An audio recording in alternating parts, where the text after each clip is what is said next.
Okay, hello everyone. So today we will discuss this problem from HC Verma और देखेंगे कि इस पे और किस तरह के प्रॉब्लम्स फ्रेम हो सकते हैं, राइट? और अगर आपको एग्जाम में इस तरह के प्रॉब्लम देखने को मिलता है then what should be the best approach to solve, है ना? टाइम सेव करते हुए कैसे सॉल्व करना है, we will talk about that also. So let's see, a stone is thrown vertically upward with a speed of 28 meter per second. Find the maximum height reached by the stone. तो आपको एक stone को vertically upward फेंकना है with a speed of 28 metre पर second और यहाँ पे निकालना है maximum height reached by the stone. So H max निकालना है. So if you remember that's fine. H कितना होता है? Maximum height will be u square by 2g. ये डायरेक्ट फार्मूला बेस्ड क्वेश्चन है, you should remember this value u square by 2g. और कैसे निकालते हैं? देखो, मैक्सिमम हाइट पे फाइनल वेलोसिटी जीरो हो जाएगा तो आपको simply v square minus u square is equal to 2as लगाना है. वी का वैल्यू फाइनली जीरो होगा, minus u square is equal to 2a का वैल्यू माइनस जी, और s that is the maximum height, right? h. तो वहां से आएगा यू स्क्वायर बाई 2g. और प्रोजेक्टाइल में भी आपको याद रखना है कि देखो, जब आप प्रोजेक्टाइल में फेंकते हो, राइट, किसी एंगल थीटा पे, यू, लेट्स से यू से, तो जो वर्टिकल कंपोनेंट होता है यू साइन थीटा, वो आएगा यू की जगह. मैक्सिमम हाइट और time of flight that depends upon the vertical component only. जैसे यहाँ पे अगर मैं टाइम ऑफ फ्लाइट की बात करूं तो टाइम ऑफ फ्लाइट कैसे निकालोगे? फाइनल वेलोसिटी जीरो है, so v is equal to zero, so v is equal to u plus a t. V is equal to u plus a t use करो. Final velocity zero, initial u, acceleration minus g और t. So यहाँ से जो time to attain maximum height u by g आ रहा है. Projectile motion में आपको क्या करना है? जहां जहां आपने इनिशियल वेलोसिटी u से फेंका है उसकी जगह u sin थीटा रख देना है. जैसे अगर प्रोजेक्टाइल मोशन में मैक्सिमम हाइट की बात करो तो u की जगह u sin थीटा रख दो, u square sine square theta by 2g, right? और यहाँ पर मैक्सिमम हाइट अटेन करने में टाइम कितना लगेगा? 2u, u sine theta by g. u की जगह u साइन थीटा रिप्लेस कर दो. टाइम ऑफ फ्लाइट पूछे तो जितना टाइम ऊपर जाने में लगता है उतना ही नीचे आने में लगता है. जैसे यहाँ u बाई जी ऊपर जाने में तो u बाई जी नीचे आने में. So total time of flight 2u by g. और प्रोजेक्टाइल मोशन में क्या हो जाएगा? u की जगह u sine theta, which is u or 2u sine theta by ji.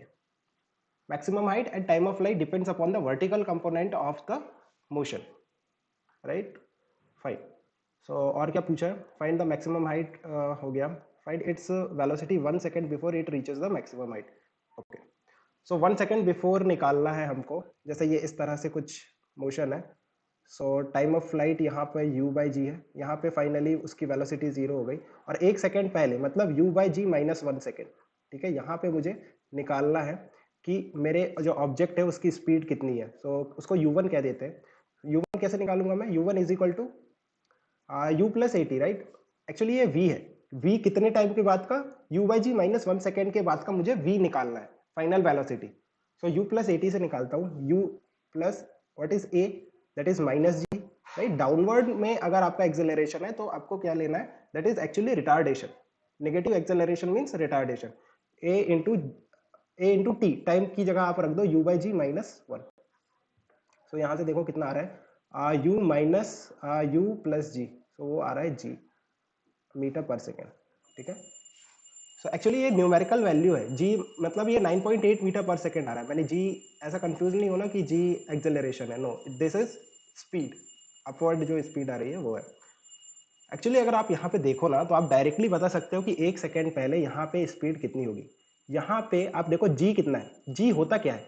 Acceleration. Acceleration मतलब 9.8 मीटर पर सेकेंड स्क्वायर 1 सेकेंड में rate of change of velocity है. और यहाँ पे रिटार्डेशन है, मतलब कि 1 सेकेंड में इतनी स्पीड कम हो जाएगी. अगर मैं बात करूं कि यहाँ पे अगर कुछ v थी, कुछ u थी, तो ये फाइनली 1 सेकेंड में कितनी कम हो जाएगी? u1 माइनस जी, इतनी कम हो जाएगी और फाइनली जीरो हो जाएगी.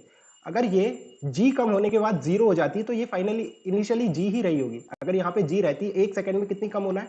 एक्सेलरेशन का मतलब ही होता है कि 1 सेकेंड में कितनी स्पीड रिड्यूस होगी, retardation, negative acceleration. So acceleration rate of change of velocity, तो 1 सेकेंड में कितनी वेलोसिटी चेंज हुई. अगर यहाँ पे g रही होती और 1 सेकेंड में जी रिड्यूस होकर जीरो हो गई, मतलब यहाँ पे जी रही होगी. अगर 2 सेकंड पहले की बात करते हैं, 2 सेकंड पहले यहाँ पे कितनी रही होगी पता है? 2g रही होगी. 1 सेकंड में जी रिड्यूस हुई, यहाँ पे जी हो गई और फाइनली जीरो हो गई. 3 सेकंड पहले 3g रही होगी. तो इस तरह से यू कैन इजिली टेल कि कितने सेकंड लास्ट में कितनी रही होगी, है ना? Okay.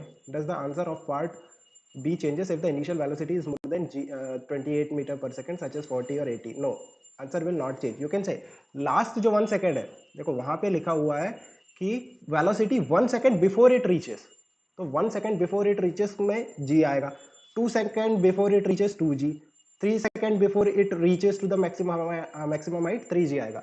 It is not depend upon the initial velocity जिससे आपने फेंका है, राइट, उस पर डिपेंड नहीं करेगा. ओके, और क्या पूछ सकता है? ही मैं आस्क यू कि बताओ टाइम, जो डिस्टेंस ट्रेवल किया है लास्ट सेकेंड में, मतलब लास्ट सेकेंड में जैसे 1 सेकेंड की बात करूं तो वहां पे आपने कितना डिस्टेंस ट्रेवल किया वो कैसे निकालोगे? सो देखो नए डायग्राम पे करते हैं.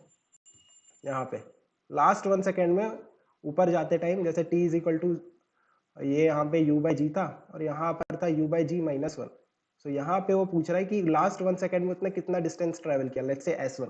तो ये कैसे निकालेंगे? देखो यहाँ पे आपने वेलोसिटी निकाल लिया था, कितनी g थी, और यहाँ पे फाइनली जीरो थी, तो simple v square minus u square is equal to 2as लगा दो. फाइनल वेलोसिटी तो जीरो ही होनी है, minus u square g is equal to 2 into acceleration minus g और s. सो लास्ट 1 सेकेंड में s1 कहते हैं इसको, s1 will be g square g by two, तो जी बाई टू आंसर आ रहा है. क्या ये डिपेंड करेगा इनिशियल वेलोसिटी पे? नहीं डिपेंड करेगा. लास्ट 2 सेकंड में कितना डिस्टेंस ट्रेवल किया, s2 की बात करते हैं. यहाँ पे वेलोसिटी कितनी थी? 2g, right. So again v square minus u square is equal to 2as, s2 कह लो इसको. तो लास्ट 2 सेकेंड्स पहले मैक्सिमम हाइट पहुंचने के कितना डिस्टेंस उसने ट्रेवल किया है? 2g. चेक करो 2g, इस तरह से आ रहा है. अगेन ये डिपेंड नहीं करेगा इनिशियल वेलोसिटी से. और अगर आप इसे ऐसे भी निकाल सकते हो कि यू नो मैक्सिमम, जैसे लास्ट S1 की मैं बात करूं तो वो और कैसे निकाल सकते हो? H max minus distance travelled in u by g minus 1 second, distance travelled in ये वाला टाइम. जैसे ut plus half a t square लगाना चाहो तो t will be u by g minus 1 plus half acceleration into time का square u by g minus 1 इसका square. ऐसे करके देख लो. एच मैक्स कितना रखोगे? You square by 2g.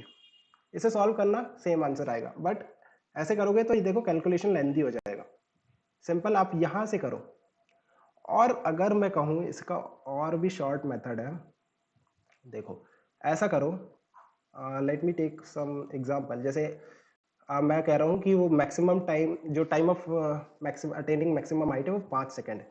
तो वो फर्स्ट सेकेंड में कुछ इस तरह से आएगा, 1 सेकेंड में इतना डिस्टेंस ट्रेवल करेगा, दूसरे सेकेंड में, तीसरे सेकेंड में, चौथे सेकेंड में और पांचवें सेकेंड में. देखो मैंने ऐसा क्यों बनाया है, डिक्रीजिंग क्यों बनाया है?